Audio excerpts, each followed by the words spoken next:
Shalom and welcome to the One Pasuk podcast, in which three rabbis from Englewood, New Jersey, each share an insight on one particular pasuk from the Parsha, and reflect on each other's ideas. Rabbinic banter, I like to call it. I am Rabbi Chaim Pupko of Congregation Ava Torah, and I'm joined by my dear friends and colleagues, Rabbi Akiva Block, Kihilat Kesher, and Rabbi Daniel Goldberg, Eitz Chaim, the Englewood Stiebel. To sponsor an episode of the One Pasuk podcast, visit onepasukpodcast.com and click on the sponsorship link. And please take a moment and give us a 5-star rating on your podcast platform.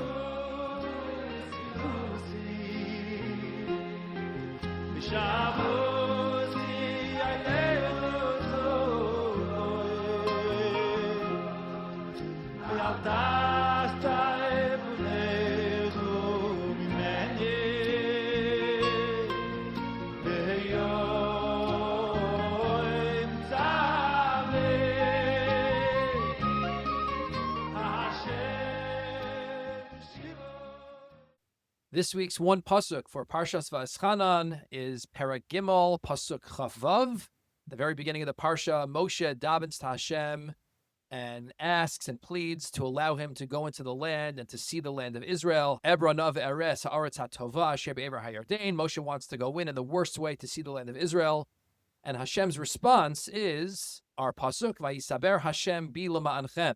Hashem was angry with me, Lema'anchem, because of you. V'lo shama Elai, and he did not listen to me.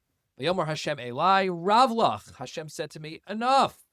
Al Tosef daber Elai od B'dvar hazeh. Never talk to me about this ever again. It's just such a jarring, really remarkable pasuk. Not only was the answer to Moshe's tefillah an emphatic no, but Hashem actually says something which is so counterintuitive. We think of davening for our hopes and our dreams as almost part of the very fabric of what it means to be Jewish. And here, Moshe Rabbeinu, who was the exemplar of tefillah on behalf of the people in so many ways, even this tefillah is used by Chazal as the paradigm of prayer in many ways. Not only does Hashem say no, but Hashem says, don't talk to me about this ever again. It's just so, Omer Ela Darsheni, exactly what this means. Why does Hashem shut Moshe down in such an emphatic and jarring way, opening it up to the rabbis? What captured me most about this pasuk is the word למענכם and how it was understood by the Netziv in his commentary, Bdvar. Because simply read, the pasuk is saying, Moshe is saying that Hashem got angry at me because of what you did. Hashem was angry at me because of your failings, your faults, as if it's my responsibility as well. And the Netziv has a very different understanding. And it may not seem like the obvious meaning of the pasuk, but the context, I think, really backs it up. Because the Netziv says that למענכם means really לטובתכם, for your benefit. That Hashem got angry at me for your benefit. And what does he mean? He means that if you look at the context, it's said in the context of referring to Beis Peor, which is a place of Avodah Zarah. A place that represents the Avodah Zarah, the idolatry that was one of the primary challenges of Bnei Israel at that time and for many years in the future. And the Netziv argues that based on this context, it must be referring to the fact that Moshe was buried, as it says later in the Torah, Mul Beis Peor, that the place of Moshe's burial is identified with this Avodah Zarah, which is very strange, that here Moshe Rabbeinu, who gave us the Torah, is located by the Torah in reference to Avodah Zarah. And so what the Netziv explains is that what it means l'tovaschem, for your benefit, is that Moshe was buried near Beis Peor, so that anyone who may have been drawn to this place, physically, spiritually, would have to confront Moshe's burial place. They would be reminded of where Moshe is buried, and by being reminded of Moshe, they would be able to fight those urges. And so the fact that Hashem got angry at Moshe didn't allow him into the land, and instead he's buried in Arvos Moav in Beis Peor, was to stand as this reminder, as this check against the attraction to Avodah Zarah. And what I love about this idea so much is that it reflects a very important concept that all of us understand intuitively. It's found in behavioral psychology that's called scaffolding. And that is that sometimes it's very hard to fight certain urges. Sometimes we think that if I just have enough willpower, I can avoid doing X, Y, or Z.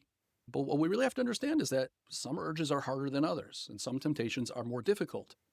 And instead of fighting an urge or a will to do something head on, sometimes you can employ external factors to help you, to prevent you from even having to confront that urge and that will.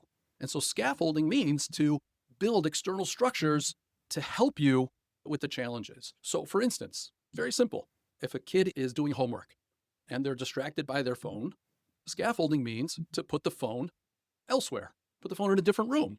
And if the phone's in a different room, they won't be distracted by it. They won't have to fight that urge. And it's something I think that we all understand intuitively. I think specifically when it comes to phones, it's working beautifully in the fact that our schools have taken on this notion of not bringing phones to schools, right? And instead of fighting our kids directly or having our kids fight that battle directly with their phones, we scaffold, we put it out. But obviously this is a very strong tool that we can draw upon for our own shmiras mitzvos. And that if there are things that we want to work on, we want to address, perhaps it's not about just convincing ourselves that we should do something. And we should think about scaffolding and think about how we can set up the right environment, the right context, so that we don't have to fight that urge or fight that willpower. Do you do any scaffolding with your own phone? Are there times at all that you feel that you can be away from your phone? I'm saying as a rabbi, I know there's extra pressure to be attendant to our phone, but it sounds so obvious and everyone does it, but it was actually a real decision that we had to make recently we're all going to put our phones away when we're having dinner together. And the reason why I had to be so conscious is because, important things come up. And if it's there in your pocket, you're more likely to take it out. And Shoshana felt strongly about it for herself and for me. And that's something we do and something we have to keep reminding ourselves. Because sometimes you just sit down and it's in your pocket and we have to remind ourselves we got to make our stack of phones on the counter on the other side of the kitchen. But you expect me to say, it's changed our lives. Now we know it hasn't changed our lives, but what it has done though is protected a certain time that is it's more meaningful. And it's not about trying to ignore our phones. It's really just doing this action and we're in the right setup. Yeah, it's very powerful. I think it is an important insight that people should recognize, especially if you've grown up going to yeshiva where we always talk about the Yetzer Hara and fighting the Yetzer Hara. I think we have to recognize that it's not a weakness to say that sometimes it's really hard and sometimes we need help and we need external help. That's not a weakness. That's not a failing. I think it's baked into Jewish thought and Jewish tradition. And I think people should recognize that, both in terms of their own self-perception, that if they feel like they struggle with things, they shouldn't just say, I'm just an awful person. I'm a sinful person. I just can't do this. No. Everyone has a Yetzer. And it's a strong battle. It really is. I know this sounds all very frum and everything, but it can apply to so many different aspects of our lives and so many different habits. The presence of Moshe Rabbeinu in that particular spot. When we think scaffolding, we don't necessarily think of having an advocate or having someone by your side who can be there for you in those kinds of moments. We think of these battles as more as internal ones. Yeah. And actually, part of what the Netziv is doing for us is urging us to take this battle and bring it to the fore. Moshe Rabbeinu was there for us to serve for us as the shield. I don't know what you want to call it, but part of scaffolding is also having people in your life who raise you up. Right. And as you were talking, you also reminded me of something, and that is Hashem could have just destroyed base war. Why not just destroy base war? Wouldn't that have been better? But no, the idea is that this attraction exists, this lure exists, whether or not Hashem will destroy base war or not. And so that's a reality. And instead of denying the fact that there are things that will grab our attention, that will attract us, that will pull us away, we should focus more on what we can do about it. And so it puts Moshe Rabbeinu there according to this approach. So just before Rabbi Pupko started speaking, what you could not hear through the podcast was the fact that we were both signaling, no, you go ahead. So Rabbi Pupko, I ultimately was able to convince him to go ahead. And you actually discussed precisely the Hamikdavar that I was planning to discuss. So it's good that you got to go ahead. But what's nice, though, is that I took it in a little bit of a different direction. And that is that he says, L'tovaschem, that it's really for your good, that it's not accusing Bnei Israel that I got punished because of what you did, but rather it's Hashem punished me because ultimately this was in your best interest. And then he, as you said, talks about the kind of spiritual, let's say, counterforce against the Po'or. But I think we could also take it in a slightly different direction, which is that this really was in the best interest of the Jewish people not to have Moshe Rabbeinu take them into the next chapter of Jewish history. That even though Moshe Rabbeinu was the greatest leader the Jewish people have ever had, perhaps because he's the greatest leader the Jewish people have ever had, the Jewish people needed to graduate to the next step, to the next stage in leadership for their own development, and that it would, in a certain sense, continue to coddle them. It would be a crutch for them to have a Moshe Rabbeinu in the next stage. And I just think that that idea that sometimes doing more isn't doing best for someone, and that if you love them, you have to let them go, analogy here, is very relevant in our own lives for the way we relate to our children, that the best thing for you is to go on and stand up on your own 2 feet. And Moshe Rabbeinu is not charging them, not accusing them. This happened because of you, but it happened because this is really in your best interest, which I think is just a beautiful way to read the pasuk, and I think has a lot of practical implications for our lives. I think it's one of those values that any parent would say, yes, of course, and they understand it and they live by it. But it's also one of those values that when it comes to Parshas Vaeschanan, when the rubber hits the road, it's really hard to tell. Yeah. When am I doing too much? What am I? They're studying for their tests. They're working on a project, whatever it is. And you want them to succeed. And it's hard to watch them make a mistake. It's one of those things that I think we all subscribe to, but when we actually have to apply it, it's tough. Yeah. So I'm going to be a little bit less magnanimous and forgiving than the two of you, and I'm going to choose to read למענכם kipshuto. I think למענכם does mean Hashem got upset at me because of you. And I think that's precisely why Kadosh Baruch Hu gets so upset and says, never talk like this to me ever again. Because it's interesting to note, and perhaps we don't often notice this, but from the time of the Chet of Moshe Rabbeinu, again, we can talk about what exactly he did wrong and where exactly Moshe went wrong with the sin at Mei Meriva. But from the moment HaKadosh Baruch Hu says, you're not going into the land until his death at the end of the book of Bamidbar, the two words that we would expect to cross his lips at some point during all this conversation never do. And that is, I'm sorry, I did something wrong. Chatasi. And here is exactly the moment. Moshe comes before Kadosh Baruch Hu and says, please, let me go in. I want to see the land of Israel so badly. I just want to go in so badly, please. Vayisaber Hashem bi למענכם. And Hashem said no, not because of anything I did wrong. It was your fault that Hashem said no. It was your fault. And Kadosh Baruch Hu says, Moshe Rabbeinu, the gates of Tefillah will never be shut. They will never be shut. Obviously, we believe theologically that Sharei Tefillah are always open, but like this you're going to ask me? Ravlach, enough. Al Tosef daberi light od b'davar hazeh. Don't talk to me like this ever again. Your mistakes are your mistakes. Our mistakes are our mistakes. Chas v'shalom, we should never blame anyone else for our shortcomings. And yes, we should be scaffolding to make sure that those mistakes are fewer and more far between. But at the end of the day, we should be accountable and responsible for the mistakes that we make. And this, above all else, is where Moshe Rabbeinu went wrong. This is above all else why Moshe Rabbeinu was not allowed. It doesn't make sense. Moshe Rabbeinu, Adon Anavim, that Kodesh Baruch Hu wouldn't accept it. It's dafka because of the greatness of Moshe Rabbeinu that makes this so difficult, right? How could it possibly be that Kodesh Baruch Hu didn't answer Moshe's tefillos? How could it be? We have seen throughout the Torah, Kodesh Baruch Hu accept Moshe's tefillos on behalf of greater mistakes and more calamitous sins than this. Egel Azav, the Kodesh Baruch Hu wanted to destroy Am Yisrael numerous times. And Moshe Rabbeinu davening on other people's behalf, his tefillos are accepted, but all of a sudden he's davening for himself and they're not. Al Tosef daberi light od b'davar hazeh. And I think the key here is למענכם. The reason why is because this isn't the tefillah that HaKadosh Baruch Hu wants to hear. It's not HaKadosh Baruch Hu doesn't want to hear tefillos. This isn't the tefillah that HaKadosh Baruch Hu wants to hear. Hashem doesn't want to hear anyone, including Moshe Rabbeinu, say that his mistakes were someone else's fault. And if ever there was a lesson for us, always, but especially now, we begin the Shiva Denechemta, the 7 weeks, as we begin to prepare for Yom Noraim, 7 weeks until Rosh Hashanah. And if the tshuva process or the process of self-examination and introspection, if it starts anywhere, it starts with this, which is, I am responsible for my own life. I am the person at the end of the day that needs to account for my sins and for my shortcomings, for the things that I've done wrong and for the things that I've done right. A true accounting has to include obviously both of those. I'm not all bad and I'm certainly not all good, but at the end of the day, we are accountable for our own mistakes. And we should never, ever, tas v'shalom, come before the Ribono Shel Olam at any point and say, למענכם, my mistakes are someone else's fault. We're accountable for ourselves. And as a community, we're accountable for our own behavior. And we should own up to that. And even someone as great as Moshe Rabbeinu had difficulty with that. I think it's such an important lesson for us when we daven to Hashem every day and always.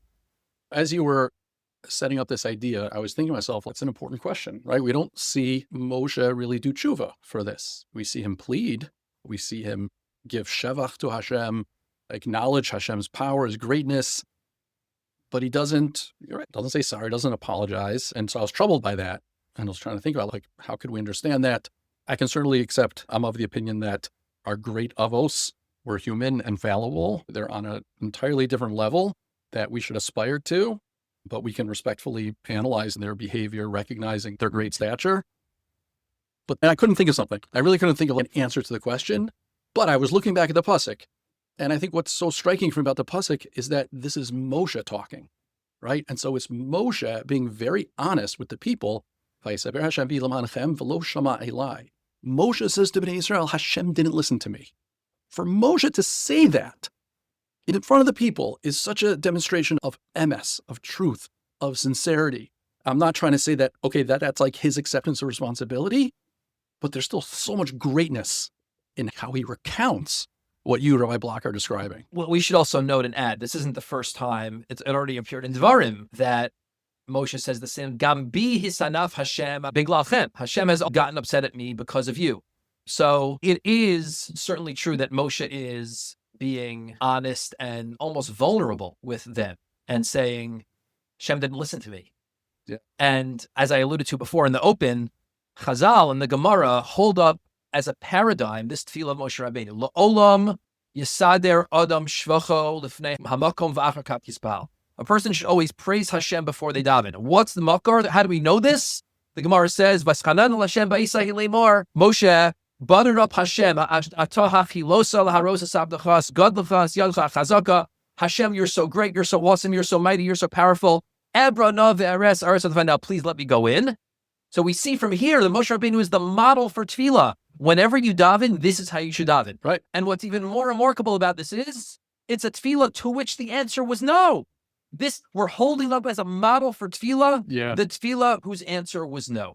And that's a whole discussion in and of itself.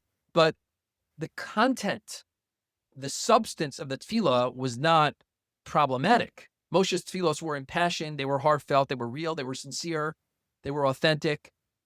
But to me, I don't read Moshe saying, Hashem didn't listen to me as any acceptance of responsibility. I think I'm going adjacent to your point, or maybe I'm zooming out a little bit, but I just think that the way that to read these psukim and Devarim writ large is not Moshe setting the record straight. It's Moshe trying to impart a message to the nation that's going to be entering the land.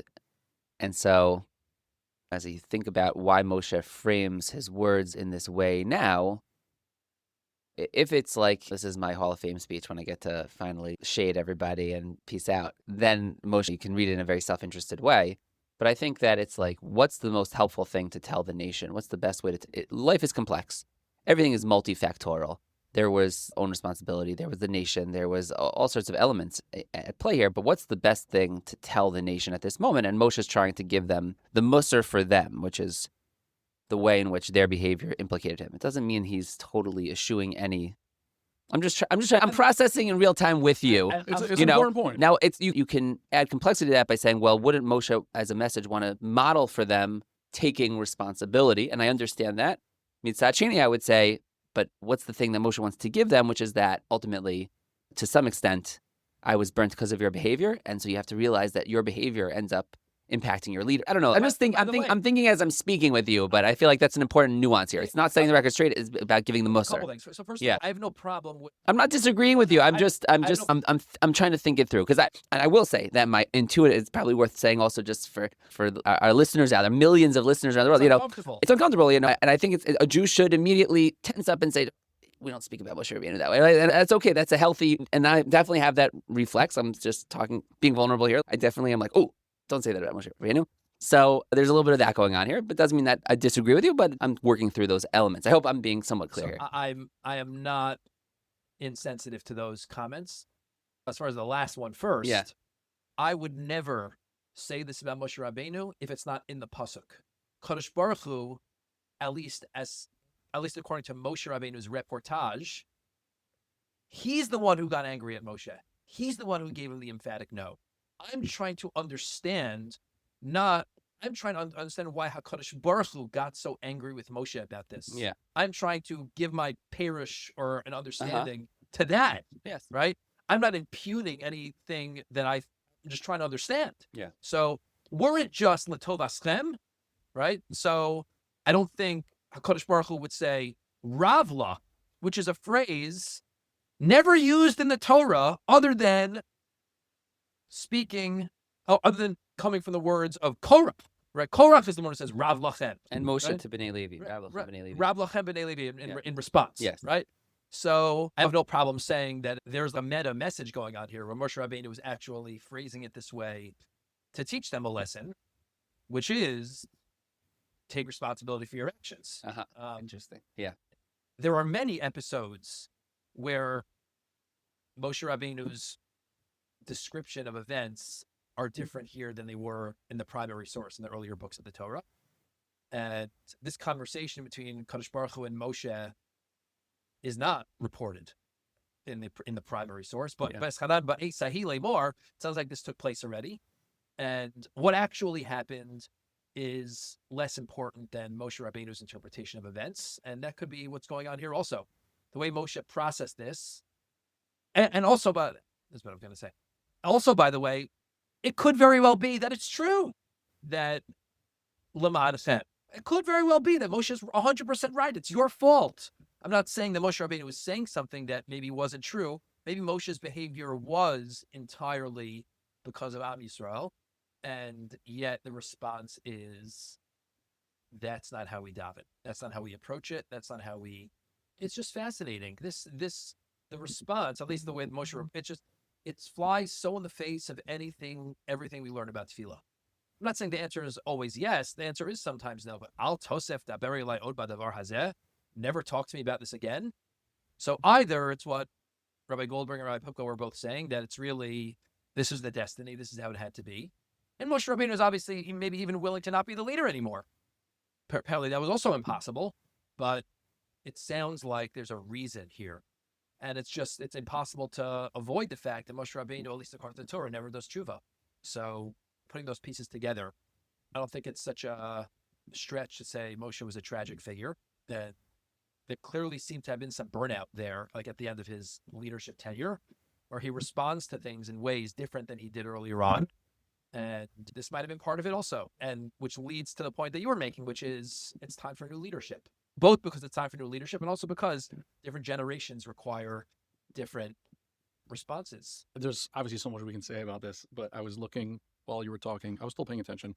I was looking at the Sifri, and the Tanaim struggled with this. And there's an idea in the Sifri which said, ויתעבר, it can't mean chema and kas. It can't be that Hashem got that angry at Moshe Rabbeinu.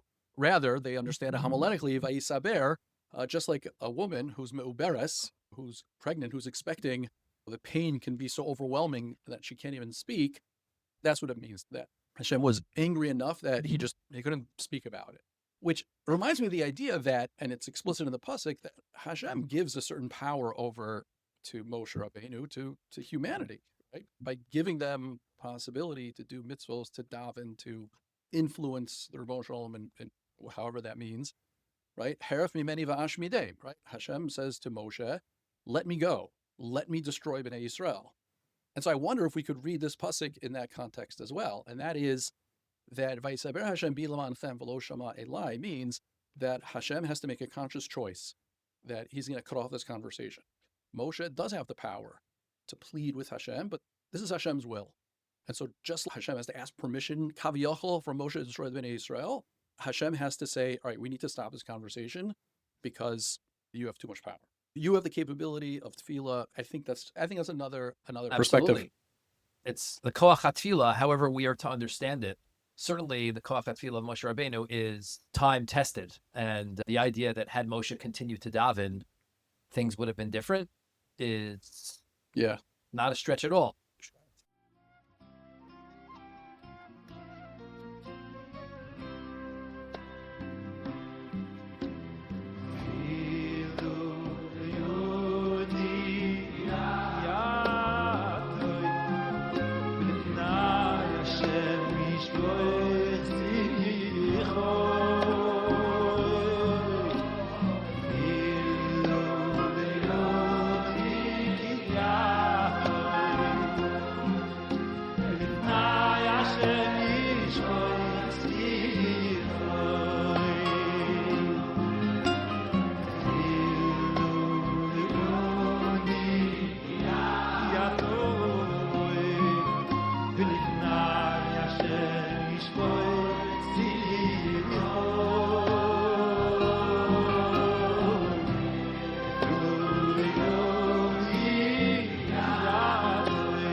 Hashem yishpoich sichot